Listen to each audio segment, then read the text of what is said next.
Putujući Semberijom prošli smo kroz selo Obarsku ko zna koliko puta, ali se nikada nismo zaustavili, niti smo upoznali nekog zanimljivog čoveka odavde. Obarska je udaljena samo nekoliko kilometara od Bijeljine. Danas je subota, tmuran, hladan decembarski dan. Spasoje Mijajlović na Bijeljinskoj pijaci prodaje jabuke. 2 kilograma košta 3 konventivne marke ili 1,5 euro. Koje sve sorte gajite? Pa na mom voćnjaku trenutno imam 3 sorte. Imam Ajdered na 106, Granny Smith na 106 i Zlatni Delšes Klon B kao oprašivač. Šta je ovo u belim kesama? U belim kesama je domaće kukuruzno brašno koje se pravi na vodenicama dole u Priboju. To je Podmajevičko selo dole gdje su još ostale tih par vodenica i mi ih donosimo ovdje u grad, prodajemo. Za vrijeme posta ljudi uzimaju za ribu, a ovako za palente i proje. Ko to prodaje? Ko je to vlasnik? Gospodin Zoran prodaje... Zorane, dođi molim. Brašno, ovo pošto je? 2 marke kilogram. A kako je brašno? Brzohod, domaći kukuruz. Od belog kukuruza? Ima bijelo, ima žuto, ima pšenično. Sve domaće proizvodne. Nima hibrida. A vas dvojica ste udruženi na tezgi? Da, težge su relativno i skupe i slaba je prodaja, pa nas dvojica popola plaćamo tezgu i jedan drugog mijenjamo, prodajemo tu povjerenje obostrano. Znači kad ja imam obaveze u voćnjaku ili negdje on prodaje, kad on ide pobrašno ja prodajem i tako. Koliko plaćate tezgu? 110 maraka mjesečna je zakupnina ovdje, lokacija. A kako stižete i u voćnjak i na pijacu? Pa mora se, takva je ekonomska računica da bi šta ostalo. Vidite sami da je cijena jabuke 80 pfenningi na malo, to je relativno za jabuku jeftina cijena. Sad ovdje je područje gdje je sve dozvoljeno dovesti prodavati, samo ne možete ništa van izvesti. Tako je valjda međunarodna zajednica to odlučila, donijela. Mi ne možemo da izdajemo na svjetsko tržište jer nam odlično nađu da imamo neku supstancu ovdje, tamo, vamo, što nije tako, ali oni mogu sve da uvezu. Meni se čini da sam u Beogradu video ovakve jabuke Granny Smith, je tako? Jeste. Uvezene iz Italije. Pa poznato je da naši trgovci, da ih tako nazovemo, veleprodaje uvoze jabuku iz Italije, iz Grčke, iz Poljske, koji nekim čudom budu čak jeftinije na našem tržištu od naših proizvoda, naših jabuka. A kvalitet? Pa eto, uvjerite se sami u kvalitet, to je to. Vi ćete kod mene u skladište, u magazin, gdje ćete vidjeti da to nije nešto probrano, da je ekstra iznešeno za kamere, znači bit ćete priliku da vidite magazin i da vidite ukupan proizvod na jednom mjestu koji je sabran jesenas kad se jabuke beru. Vidim i sirće prodaje. Da, to je sirće od tih kiselih sorti jabuka. Ja nemam klasično od divljaka, ali imam komšiju mještanina koji se isključivo bavi proizvodnjom sirćeta sa divljaka, jabuka, kiseli koji su izvorne, bez zaštite, bez ničega, kao lijek se proizvodite, otići ćemo i do njega pa ćete pogledati kako on to radi i da nađete pravo sirće od divljih jabuka. Ja praktikujem pravljenje sirćeta od divljih jabuka na starinski način. Znači, kompletne naprave treba da budu od drveta. Također i isključivo divlja jabuka. To su jabuke koje obično rastu na rubovima šuma i koje treba sačekati da sazriju. Kad sazre, one opadnu i onda se po lišću pokupe. Kad se te jabuke ne smiju biti prskane. One se pokupe, donose kući, ostoje jedan dan, posle se peru u 2 vode. Zatim dolazi do ovako nječenja. Kad se jabuka iznječi u ovoj posudi, iznosimo ovu istucanu jabuku i stavljamo u presu. Ovdje u ovu jabuku ne ide ništa. Niti šećer, niti voda, nikakve druge hemikalije ne smiju ići. Ovo je sad čist, kvalitetan sok. Ovo je sad sok jabukov. I stoji 28 do 30 dana mora da stoji na osunčanom mjestu. Za 28 do 30 dana postaje sirće. Onda se cijedi. Kod cijeđenja treba voditi računa da se ne cijedi kroz sitnu cjediljku, jer ako se kroz sitnu cjediku cijedi, ostanu minerali na cjediljki, a oni bi potrebno je da dođu u siće, jer onda je siće kvalitetnije i zdravije. Jel prodajete to? Siće prodajem siće. Pošta? Siće je 5 maraka po 1 litru. Pa nije skup. Nije skupo pošto liječi mnogo bolesti. U mojoj bašti imam 2 koje su već počele da rađaju, a imam jedno 50 do 60 komada mlade koje sam navadio po šumama i posadio u moj voćnjak. Koliko si ubrao sa ove? Ove godine sa ove sam ubrao 20 kg. A kad si je zasadio? Zasadio sam je prije 7 godina. Sporo to ide. Pa sporo ide, jer kad je promijenila mjesto, treba joj vremena, ali mislim da će biti dobro, ali to je kvalitet. Ako crv neće jabuku, onda nije nešto dobro, ako neće crv jabuku. Ja najbolje volim kad načne crv da ja tu jabuku dovršim. Kad smo kod ove male jabuke, nju sam donio 3 km odavde. Obično kad neki svetac bude, ja uzmem kolica, ašov i budak i idem da donosim. Velika je greška što obično ovako kroz priču skoro svaki čovjek kaže neće dočekati ili ovo. Mislim da je jako pogrešno i mislim da bi svako trebao da zasadi neku voćku. Nije sad bitno, neko će da je pojede, neko će da je uzbere. Ja bi sutra bio, za 15 godina bio ja ili ne bio, neka djeca će tu igrat se i gde god nađeš zgodno mesto. Tu drvo posadi. A drvo je blagotvorno. Da nagradit će. Ovo je domaće jabukovo siće od divljake. Ono i boju ima divljake, ono nije kao što su ono drugačije se prave što su jestiva za jelo. To je u dućanima što su i u prodavnicama sića, ono se obično koristi za jelo i ono je mnogo, ono se pravi na potpuno drugačiji način. Ovo jabukovo siće, kako ćemo da prepoznamo da je to pravo i kvalitetno jabukovo siće? Obično mora na dnu da se natalože minerali. Ako nema minerala, odmah možemo zaključiti da je to neka loša roba, da nije pravljeno kako treba. Lijepo se promuća, onda nasujemo jednu supenu u kašiku, evo ovako, supenu u kašiku, zatim dobrog, kvalitetnog meda, 2 kaščice, zatim naspemo obične vode, to se ovako promućka i onda se popije, ne mora odjednom, u par navrata. Ovo je dobro pit svaki dan. Šta se čuje ovo? Ovamo se čuju japanske prepelice. To su prepelice dosta slične našim prepelicama. Ovdje ja sam počeo da se bavim prepelicama prije 6-7 godina. Koliko imaš komada?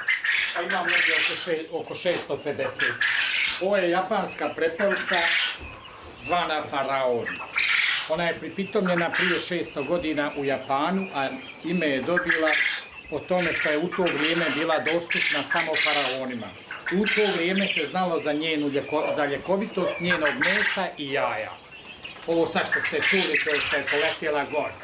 Ona još uvijek ima instinkt, divlji instinkt da poleti gore i zbog toga kad sam izrađivao ove kaveze, zbog toga sam ja pravio i tako se pravi, da bude recimo zadnja strana 16 cm, prednja 20, da ne bude visoka, da se ne ubije. Da kucnem, za njihovu bolest se još uvijek ne zna, do sad nikad nisu bile bolesne. Jedino što može da se desi od udarca gore, kad udari, može da se ubije samo. Raspored, odnos mužjaka i ženki mora da bude 1 mužjak, 4 ženke. Ovo valja napomenuti, jer ukoliko bi recimo jaja bila neoplođena jaja nisu ljekovita za sve bolesti i zbog toga jaja moraju da budu oplođena. Ona se preporučuju da se uzmaju u friškom stanju. A kuvana? Kuvana, obično možemo kuvana koristiti za predjelo. Ili recimo, jako su dobra i kad se stave na platnu, pa se onako spreme, međutim ona gube 30% svoje ljekovitosti, izgube zbog ako ih kuvamo ili pečemo i mislim Mislim da je jako dobra ptica, ja ih volim, jer da vam kažem, ne bi mogao sada da ih nemam, teško bi se rastao od njih.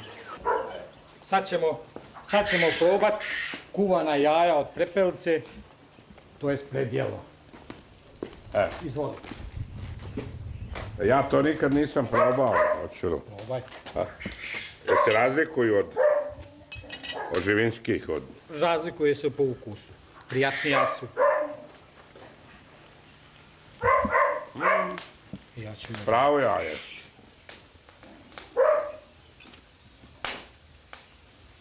Koliko ti pojedeš dnevno jaja? Dnevno pojedem oko 5 komada. 5 Ovako komada, pa kuvanih napravim ili- pauzu, pa ne idemo svaki dan. Tako s vremena na vrijeme se. Ali obično prepelica dosta pojedemo u paprikašu. Evo vidimo, ovi tvoji prijatelji Evo paprikaš. kuvaju paprikaš, jel?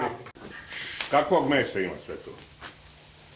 Pa ima divljač i fazan, prepelica je osnovno i malo smo svinjetine ubacili radi, pošto je potrebno, jeste, radi arume, znači najmanje 3 vrste mesa.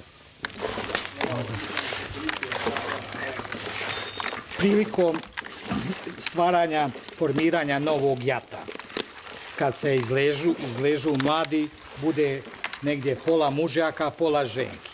Pošto odnos u kavezima treba da bude 1:4, to jest 1 mužjak, 4 ženke, onda dolazi do toga da imamo dosta mužjaka viška. Njih poradimo negdje oko 2 do 2,5 mjeseca i posle toga ih koljemo. Njih kad se kolju, jako se lako spreme jer se ogule. Oni se ne perutaju, nego gule. I tako da se ovako spremljeni, oni obično idu na tanjiraču, supu ili paprikaš.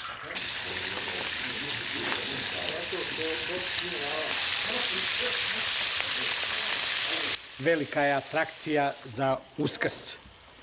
Ova jaja, ona u raznim bojama u kojoj god hoćemo oboji, ukuvamo, obojimo ih, zatim uzmemo krpicu u ulje i samo se ovlaž istrlja jaje i ono dobije pošto je ono i sad pjegavo, ono dobije tu boju. To je stvarno atrakcija za djecu, za Uskrs i svake godine ja tih jaja pravim i podijelim malo po selu, prošetam i podijelim djeci.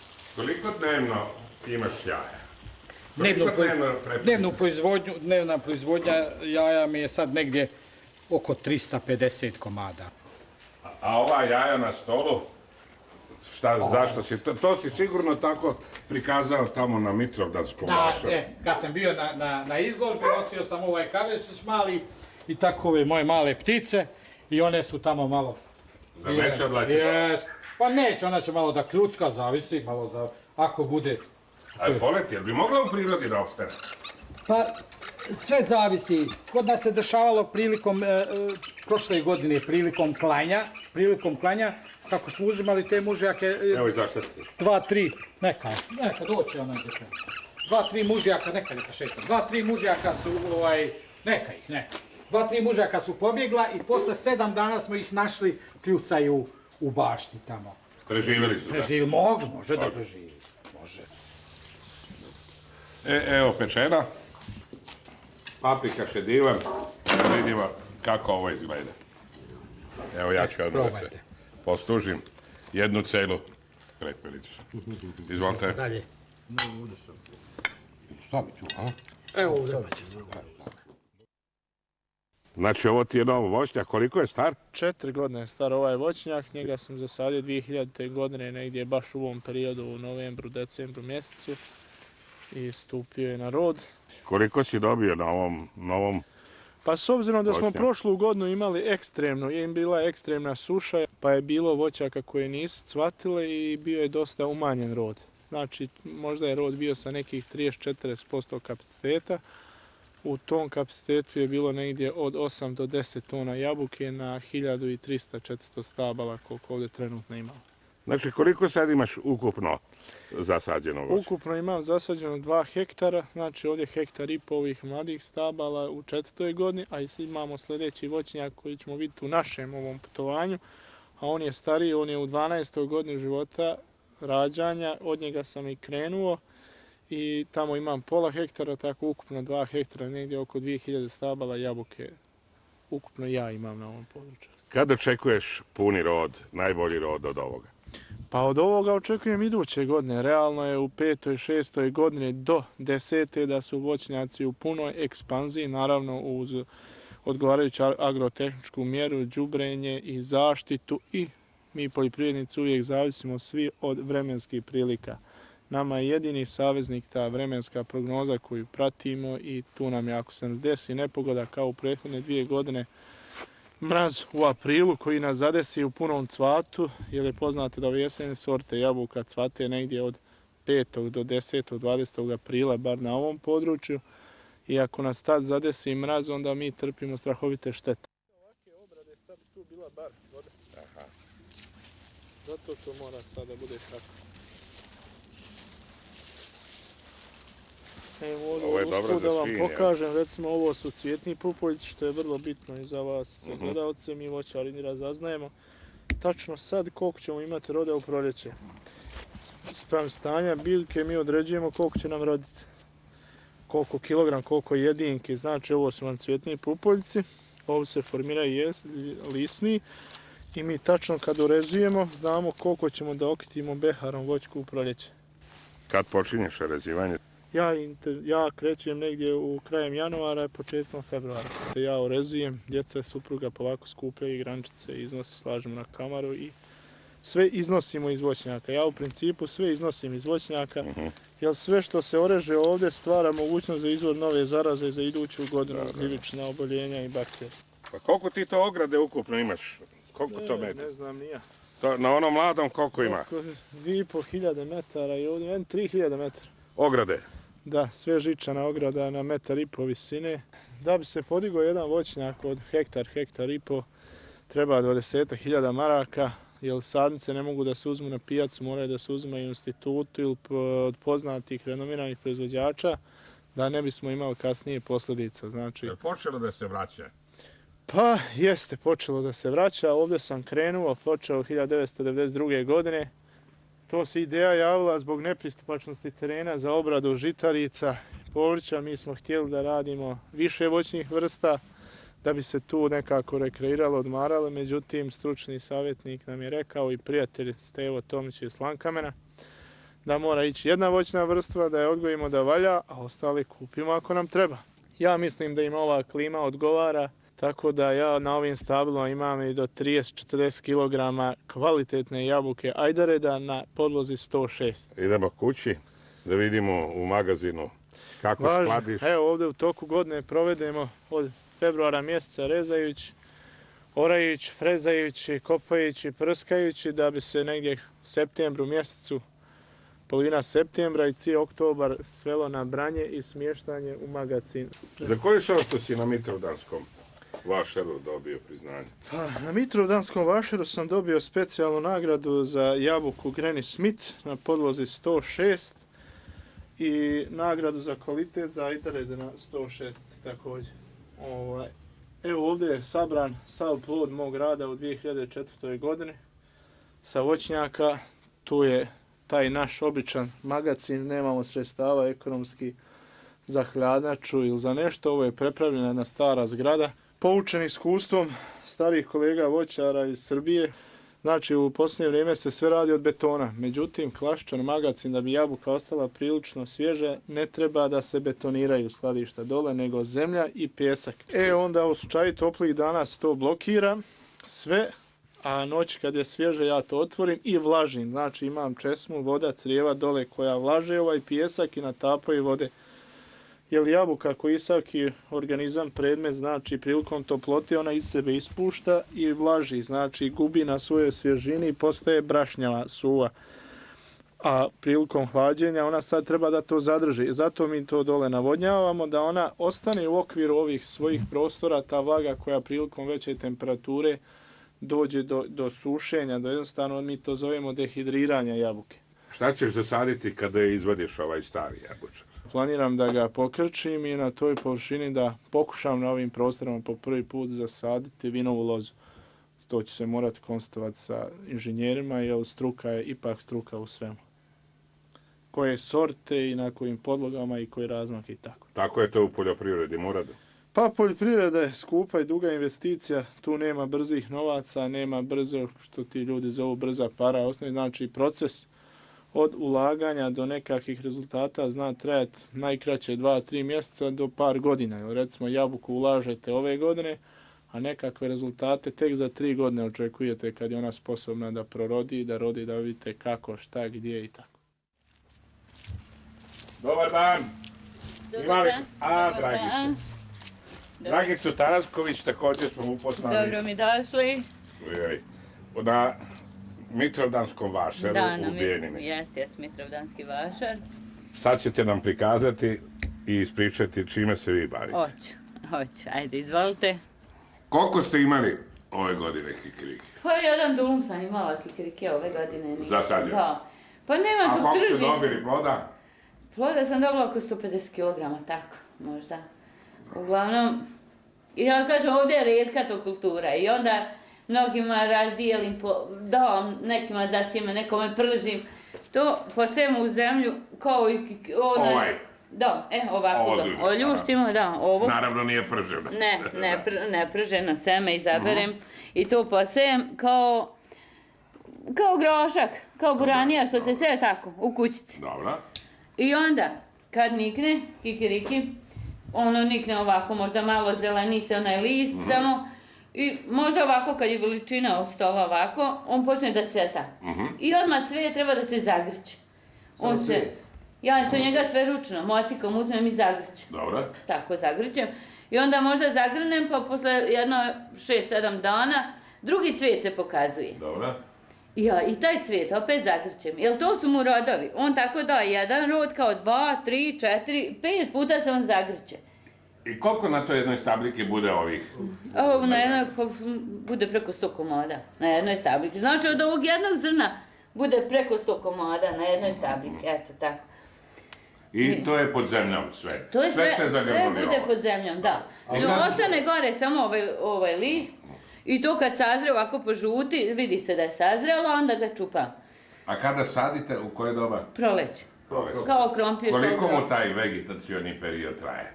Do jeseni isto. Pa isto kao i krompir, kao i... Da. Uglavnom, tako, samo nemam tržišta. Ja volila da ima tržišta, da je neko zainteresovan da to kupi i da se otkupljuje, da mogu... Rodite. Ja to većinom sad ovo, zato što niko nema, pa onda mnogo podijelim, nešto prodam, tako i po vašarima. A kako ste vi počeli? Od koga ste dobili to sve? To sam dobila sjeme iz Srbije. I da. Tako sam se interesovala malo nešto ređe da proizvedem i onda donesem odande i počela sam sijem samo za moje potrebe, koliko meni treba. Evo, pošto je narod bio zainteresovan, niko nema, dolazili, tražili da im dam sjemena, da im prženoga, tako. Većinom se djeca skupljaju kod mene. Uveče prženi, svi svuda se sad sam prži kikiriki. Da bi ovo sad kupca za više tržište da se... Evo, koliko tu ima? U ovom Dačiću? Po šta ima možda... 5-6 kila tako bude u Dačiću. U Dačiću? Da. I to sad prodajete? Pa prodajem, da. Pošto? Ovo nisam još izabrala. Sjeme je kao sjeme skupo, zato što ja sve onu prvu klasu izaberem. I sjeme kao sjeme skupo, zato ima se računa za sjeme. Proizvod sjeme je 20 maraka izađe kilogram. Dobro, nikoga i ne uzima za kilogram, jer to niko neće da se usudi kao ja. Da ga sije dosta. A ovo za jelo? A za jelo nije, 4 marke kila. 4 marke? Da, prženoga. Tako. A nije ga teško proizvoditi, samo je da ima, da se prodaje. Ono je baš, mislim, ne treba ni da se prska kao ostale kulture, da ga prska, da ga štetočine neke... Ništa. A gde vam je ta njiva? Gde sadite? Evo, ovo ovdje što je uzorano. Ispred kuće, da, odmah? to. Imali smo i tamo u nju isto. Koliko kažete da je bilo da ste zaseli? Jedan dulum. Koliko je to kvadratnih metara? Pa, Znate da vidim koja će biti razlika, malo nam je drugačija tamo zemlja, onda sam pokušala i tamo. A jel menjate plodored? Da. Jedne godine na jednoj njivi, drugi put. I samo to još treba, kad se sije, da se mnogo razdvoje redovi, red od reda. Jer treba mu zagrčanja dosta, pa onda... A od koga ste naučili šta treba? Pa ja sam se raspitivala isto tako i tražila po ovim novinama. Literaturu. Da. I raspitivala se, ali to je sve sijano pomalo. Onda sam ja vidjela šta mu treba, pokušavala svakako. Vidjela šta mu treba i tako. Da je... Uglavnom nije ga teško. Kako se ovo prži? Ja ga pržim u tepsiji, može u pržionicama da se prži, ja ga pržim u šporet u tepsiji. Znači, goste dočekujete sa kikirikom. Ako me iznenada, onda viče, ajde prži kikiriki dok sjednu. Evo ja ne prestajem. Ako sjednu, popiju kafu, su ovo kikiriki uprženi i tako, eto, odmah se nastavlja s kikirikijem. On može i da se oljušti, da se... sad ću vam ga ovako. Tamo ste imali vakumiran na vaše... Pa nisam ni on bio vakumiran, nego sam njega ovako svog oljuštila i onda sam posolila i uljila. I onda je komisija kada je probala to, rekli su, oduševili su se, baš su bili rekli isto kao onaj vakumirani. A inače, djeca se više zanimaju ovako, da ljušte. Više im se sviđa taj dan, da ga ljušte i tako da ga jedu.